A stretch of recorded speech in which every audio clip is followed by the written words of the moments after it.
Hey everybody, welcome to Airsoftology Mondays, the show that answers your questions, helps you in a pinch, and also tells you how to grow an operator beard for anybody. It works for everybody. Stay tuned. I'm going to give you the secret.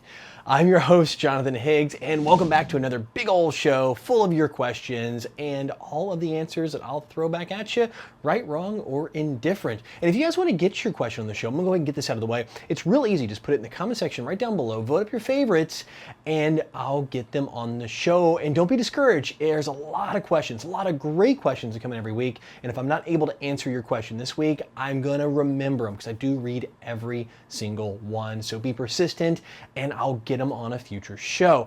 Also, something that came in last week right after I launched the show. I always love doing unboxings of the camera, but this came in. I want to show you guys this upcoming review. If you guys remember Brain Exploder, I highlighted one of his videos a few weeks ago, and he actually sent me some of his cool stuff to do a review on, and this is the one I'm probably the most excited about. It's his GoPro cap mount. I want to show you guys this before I really get full into the review. The way it works is it clips into the brim, it sticks to the Velcro. It actually has Velcro on the back of it, so it stays on for your Velcro hat. So it really is designed specifically for those tactical hats and gives you a back door for your GoPro. So the GoPro actually clips onto this, and that becomes like the back of it. So it's still open, you get good sound, but everything's still protected.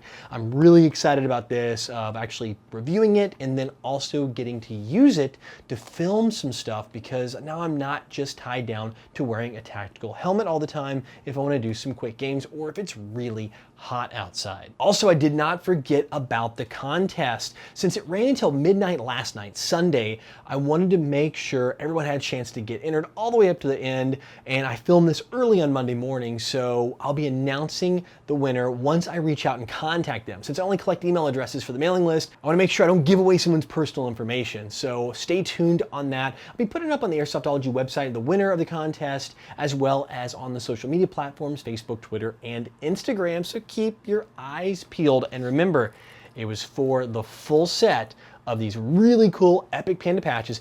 Big thanks to Epic Panda for sponsoring this giveaway. And remember, going forward, if you're on the mailing list, you're in the running for all future contests. So I'll be using the mailing list as that. So if you guys want to sign up for the newsletter so you're already in, you don't have to worry about it next time, head over to airsoftology.com/contest. You can see a running list of what the contests are. And when you hit the page, the big pop-up that'll appear right out is going to be the way to enter the newsletter. Or you can go on any page of airsoftology.com, look at the very top up there, and there'll be a little bar asking to enter the newsletter. Put your email address in, hit submit, and you're in the running. Keep in mind that email address needs to be a valid one because that's how I'm going to contact the winners. All right, guys, now that we got all that out of the way, let's jump on into what you're really here for, and that is your questions. Dylan Crane writes, Dear Mr. Airsoftology, I'm burning through a lot of mags, 2 to 3 a game. How do I discipline myself? Love the show. So I'm assuming you're talking about high caps here, not mid caps, because 2 or 3 mid caps probably isn't that bad for a game. And also it depends on how long these games are. Are you playing like 5 or 10 minute indoor games? Well, then a couple, 3 mags might be average or even a little above average. If you're talking about outdoor games that last half an hour to an hour, then you're really doing well on your BB consumption. But if you want to dial that back and make things a bit more challenging, this is one thing I actually did to help me get accustomed to using less rounds. One, if you're running high caps, make the switch to mid caps. That'll immediately force you to go, well, I need to watch my shots because I'm gonna have to reload and I could get caught in a pinch. Plus you can't do the old shake the gun routine to hear if you have how many rounds left in your mag or if you've got enough or if it's pretty full. The other thing is limit yourself. If you usually carry 3, 4, or 5 mags out on the field, just use the one in the gun. Now, if it's a high cap, let's say it's an M4, you're looking around 300 rounds. If it's an AK, 400 to 500 rounds. Some of the other models, give or take, like MP5s are around 180, 190, 200 in a high cap. Limit yourself to 1. See what happens. And to know that when you're down to that last shot, you're stuck. It's either switch to pistol, grab a rubber knife, or just go hide in the corner and wait for the game to end.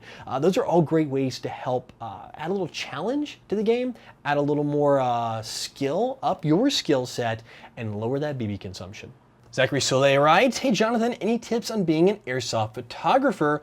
Also, do you know of any good way to protect a DSLR lens from BBs, or is it completely up to chance? Yep, BBs and an expensive DSLR lens are not good friends. There's a couple ways to do it. I do a little bit of filming in the battlefield with the camera I'm using right here, filming the show. It's actually a pretty large Sony. It's about yay big. It's an NX5U. One way to do it, and this is gonna be like kind of like the lowest level of protection, is get a UV filter. And actually what that does is it screws on the end of your lens. It's made of glass, which isn't the best solution because it can shatter, and when it does shatter, it can still scratch your lens underneath. You can actually use 2 of those, and I found that works pretty well. Or if you run something like a polarizing filter, if you're doing a lot of outdoor shooting, you can run it and have a UV filter so you can stack them up too deep, as long as it doesn't kind of muddy the image. Anytime you add something in front of your lens, it's gonna obviously, while it may help with filtration, it's gonna muddy it a little bit. But for airsoft and action photography, it shouldn't be a big deal at all. So yeah, that's kind of my recommendation. The other thing is to get good at being situationally aware. I know Dave Bax at Airsoft Obsessed is great at action photography out on the fields, and it's really kind of making sure that you're paying attention to where you are, where your opponents are, and you don't lose track of that while you're trying to get that great shot. Also, if you can really afford it, a nice telephoto lens helps, because then you can stand way back, zoom way in, and get those shots without putting yourself in any danger. But like I said, the cheapest way of all those is doubling up on those filters on the front, and if you do accidentally take a shot, then you're probably gonna be all right. Jake writes, how do I grow an operator beard while being a teenager? Step 1, find your family pet. Your favorite one will do. If you're allergic to cats, I highly recommend dogs. Step 2, get some trimmers. You know, battery powered ones work best because you're probably gonna have to chase that little booger down. Step 3, rubber cement or anything that's just non-toxic. Elmer's glue, if you guys have sensitive skin, throw a little glue on, trim the old pet, throw it on, instant operator beard. A Serena McGee writes, hey Jonathan, over the weekend I went over to SC Village to play, and while playing, my gun just shut off and stopped working completely. I know it's not my battery because I tried it with a backup rifle and it runs perfectly, and after looking around, I think it might be my motor. What do you recommend to fix my problem? All right, so it sounds like you got a couple things going on that potentially could be the issue. If you're pulling that trigger and nothing is happening, you don't feel it kind of rock or make a noise or click or anything like that, and it is just toast, there's 2 probable solutions here. One is if you have a fuse or somewhere in your wiring line, if you have like quick disconnects, that could be where the problem is. If you have a fuse, definitely check the fuse first. Chances are it's burnt out on you. A lot of semi-auto shooting or any kind of playing over time will definitely do that. So look for the fuse, try to find it.